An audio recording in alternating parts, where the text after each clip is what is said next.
विष्णु के शेषावतार बलराम का जन्म भाद्रपद मास की कृष्ण पक्ष की षष्ठी तिथि को मनाया जाता है। पौराणिक मान्यता के अनुसार इसी माह की अष्टमी तिथि के दिन विष्णु जी के 8वें अवतार श्री कृष्ण का जन्म हुआ था। बलराम ने भगवान कृष्ण के बड़े भाई के रूप में जन्म लिया था।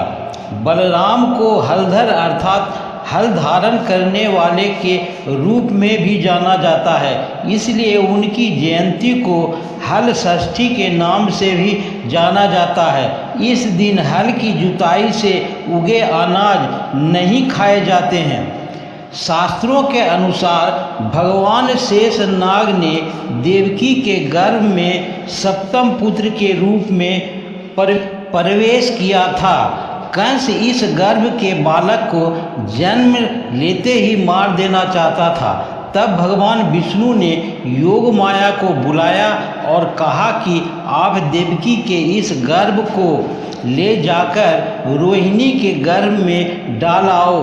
इस तरह बलराम जी 2 गर्भ में देवकी के और रोहिणी के रहने के बाद जन्म लिया।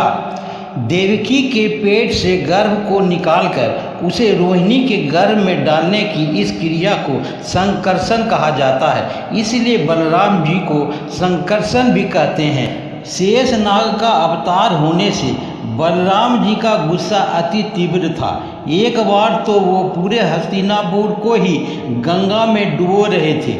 बात ये थी कि श्री कृष्ण की पत्नी जामवती का पुत्र सांब दुर्योधन की पुत्री लक्ष्मणा से प्यार करता था। एक दिन सांब ने लक्ष्मणा से गंधर्व विवाह कर लिया और लक्ष्मणा को अपने रथ पर बिठाकर द्वारिका ले जाने लगे। जब दुर्योधन को पता चला तो पूरी सेना लेकर पहुंच गए और सांब को बंदी बना लिया। जब कृष्ण और बलराम को पता चला तब वे दोनों हस्तिनापुर पहुंच गए और बलराम जी अपना रौद्र रूप प्रकट कर दिया। वे अपने हल से ही हस्तिनापुर की संपूर्ण धरती को खींचकर गंगा में डुबोने चल पड़े। यह देखकर कौरव भयभीत हो गए। सभी बलराम जी से माफ़ी मांगने लगे। तब जाकर बलराम जी का गुस्सा शांत हुआ और सांब को लक्ष्मणा के साथ लेकर द्वारिका लौट गए। बलराम की पत्नी रेवती कई युग बड़ी थी। वह सतयुग की महिला थी और लगभग कई फुट लंबी थी।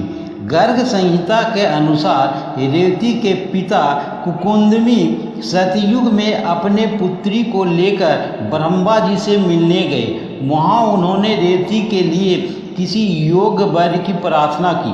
ब्रह्मा जी ने हंसते हुए कहा कि जितना समय आपने यहाँ बिताया है उतने समय में पृथ्वी पर कई युग बीत चुके हैं और अभी द्वापर का अंतिम चरण चल रहा है। आप शीघ्र पृथ्वी पर पहुँचें। वहाँ शेषा अवतार बलराम आपकी पुत्री के लिए सर्वथा योग्य है। जब रेवती पृथ्वी पर आकर बलराम जी से मिले तो उनकी लंबाई में बड़ा अंतर था। तब बलराम जी ने अपने हल से रेवती की ऊंचाई 7 हाथ कर दी और उनसे विवाह कर लिया।